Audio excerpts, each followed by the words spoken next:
mi nombre es María de los Ángeles y voy a hablar del tema la perspectiva de género. Este es el estudio metodológico de los constructos sociales y culturales sobre el género masculino y femenino.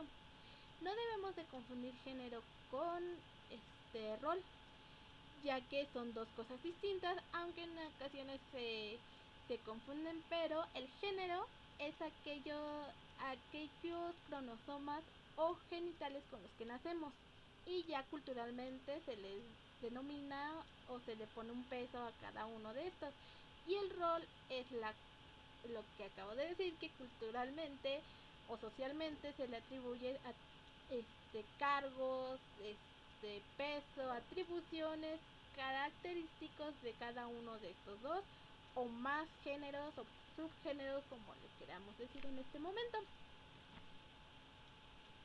La perspectiva de género tiene dos definiciones, una del lente del análisis, el cual comprende cómo los roles, comportamientos, atributos asociados al hombre o mujer afectan nuestras experiencias, expectativas y oportunidades, que es lo que acabamos de nombrar anteriormente, que es la sumatoria a lo que nacimos, o sea, es la historia y el peso con el que ya vamos cada uno de nosotros. Y el enfoque de transformador, que busca cuestionar y transformar las estructuras prácticas discriminatorias que perpetúan las desigualdades de género, que son las luchas de roles o géneros, que es lo que estamos hablando en este momento. La historia del desarrollo de la perspectiva de género tuvo dos oleadas. La primera fue en el siglo XIX, la cual fue enfocada en la conquista de los derechos civiles y políticos de las mujeres.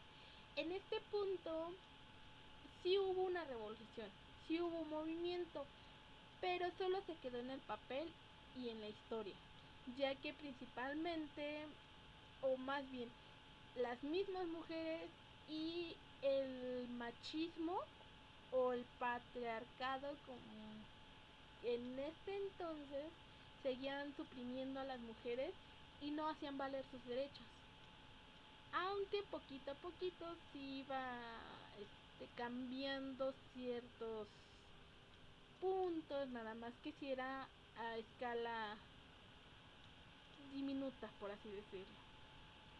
La segunda oleada fue en la década de los 60, ya en el siglo XX, enfocada en la lucha contra la discriminación y la violencia de género, pero sobre todo en la conquista de los derechos sexuales y reproductivos, ya que todavía se seguían haciendo prácticas sobre la mujer en discriminación y violencia, tomando en cuenta que en este año o en esta década este realce de voz ocasionó que estos dos puntos hubiera un mayor aumento de índices, ya que no querían que la mujer hiciera valer sus derechos,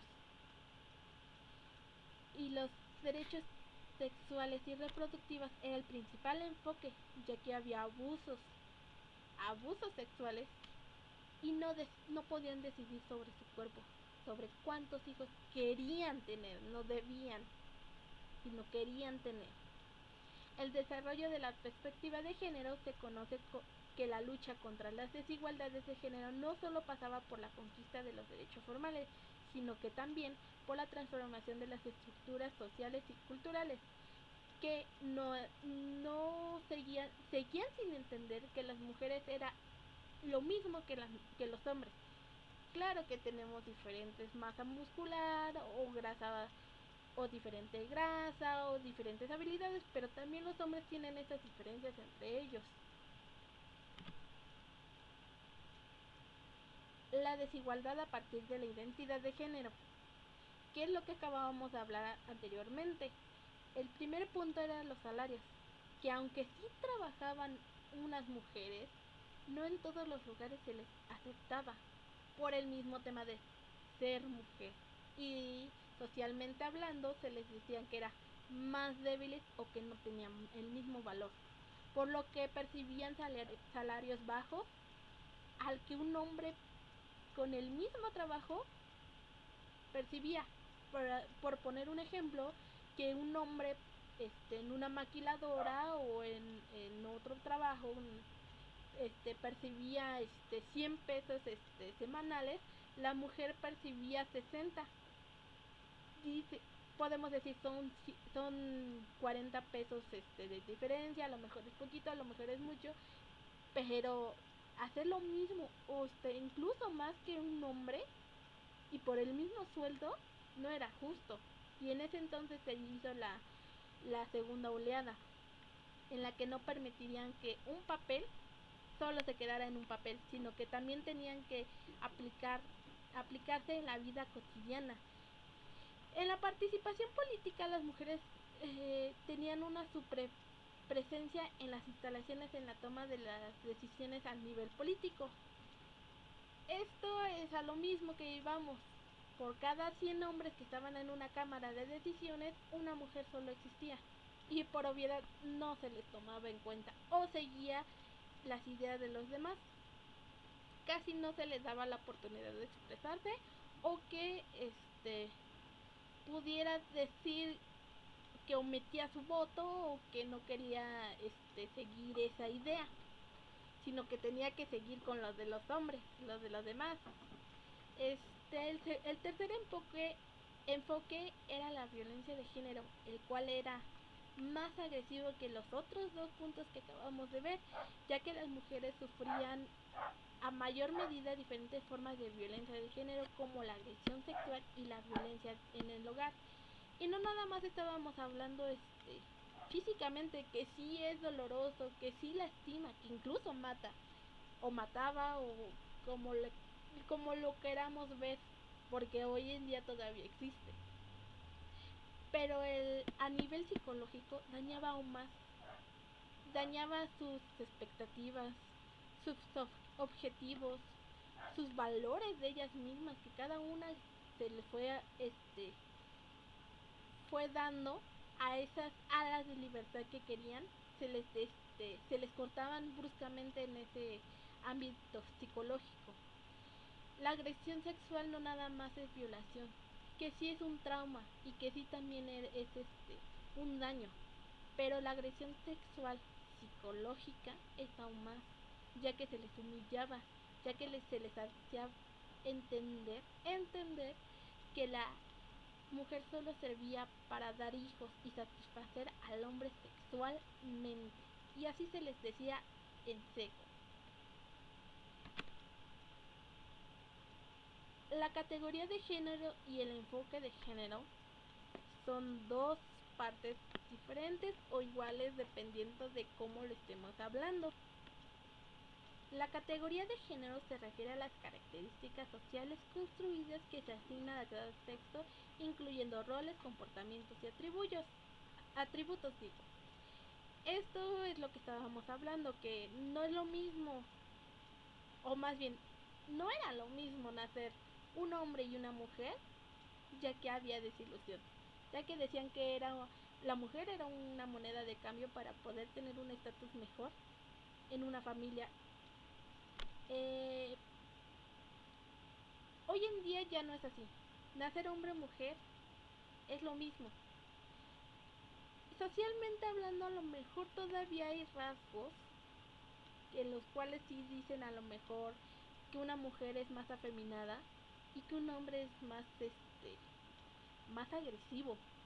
Pero no, hoy en día hay hay hombres con delicadezas y que pueden expresar sus sentimientos, y hay mujeres que no, que son un poquito más reservadas o incluso hasta agresivas, porque no debemos de decir que no existe la agresividad en ambos géneros, sino que sí existe y que también se debe de combatir ese punto. El enfoque de género es teórico y práctico. Analiza las relaciones de género y sus implicaciones en diversos ámbitos. Es lo que les expliqué, que hoy en día sí es igual un hombre y una mujer, y a lo mejor ambos están trabajando en trabajando en un mecánico o talachas, como se le quieren, como se le llamen en diferentes partes del mundo. Y a lo mejor no es lo mismo esos dos trabajos en la Ciudad de México que en un pueblo donde esta práctica no es realizada por muchas mujeres, que es más con hombres, sí, pero las mujeres siguen siendo minoría, y que a la hora de interactuar con la población, con la clientela, a lo mejor puede traer suerte, por así decirlo, que una mujer atienda, ya que puede ser bonita y atractiva para los ojos de algunas personas, y a lo mejor gane la confianza en cómo tratan sus carros, pero a lo mejor en otros no. A lo mejor tienen una desconfianza en cómo dejan los carros, en cómo los trabajan, si realmente los trabajan ellas. Y no es no quiero atribuir que a lo mejor en la ciudad sea diferente o mejor, y que en un pueblo sea lo contrario, que sea discriminatorio. Hay lugares donde se les acepta a las mujeres más que los hombres, y hay lugares donde son neutros, hombres y mujeres son iguales. La percepción del desarrollo humano, bienestar y de salud en México hoy en día es mayor que los hombres. La esperanza de vida es de 8 años más que los hombres. Pero también tomemos en cuenta que no es lo mismo la esperanza de vida de hace 60 años que ahorita, porque también incluso los hombres un, han alcanzado una esperanza de vida mayor de los 50 inclusive. El índice de pobreza es de 13.6% a comparación de las mujeres, que el 16.8%. Podemos decir que es el 3.2% mayor que el otro género. La tasa de mortalidad infantil es significativamente mayor, ya que el 9.9% por cada nacido es importante. No es el 100%, no debemos de confundir un 10% a un 100%. Y en las mujeres es el 8.5 por cada 100 nacidos. En otras palabras, podemos decir que ambos sí tienen un aumento en cada área, pero las mujeres tienen un bienestar mejor hoy en día. Hoy en día en México, porque en otros países no es lo mismo. Incluso en los Emiratos Árabes, en esta región, en Turquía, en Irak y toda esta parte, hay no hay un bienestar en las mujeres. Incluso hoy en día ya no se les permite maquillarse, peinarse o incluso ir a salones de belleza. No se les permite, y han clausurado cada uno de estos lugares para las mujeres, ya que, y como lo hemos visto, no es lo mismo la misma época y los mismos lugares, ya que en México hay muchos salones de belleza mixtos y para cada uno de los géneros, hombre o mujer, y con el que se identifiquen, porque hoy en día la comunidad LGTBI más es un grupo muy importante, en el que también ha tenido su oleada y su levantamiento de voz para que sus derechos sean válidos, escuchados y legalmente sean aplicados también, porque también han tenido discriminación, y que también tenemos consecuencias, o que también tuvieron consecuencias en su época en México, sí, que también hay lugares donde se les acepta, y que se les trate por igual, sí, también es, es realidad. En conclusión, la perspectiva de género es clave para entender las desigualdades de género. Es importante seguir luchando por la igualdad de género, pero no luchar agresivamente, sino pacíficamente, porque es en el camino civilizado en el que podemos seguir extendiendo y entendiendo. En ocasiones, las mismas mujeres o los mismos hombres hacen, hacen valer estas diferencias o estos perjuicios en los que se han encasillado para obtener más de lo que de lo que pueden ganar por sí solos. No voy a poner ejemplos porque son muy sería muy generalizar, o donde hay donde hay momentos variantes y ambientes diferentes en cada uno. Pero sí, las desigualdades en escalas de mejora está bien, pero desigualdades en escala agresiva de migrantes e incluso negativas para cualquier género o rol en el que se encuentren o nos encontremos, eso no se es lo que no va y es lo que debemos seguir transformando con nuestras estructuras prácticas sociales en una esencia para la justicia de género para todos.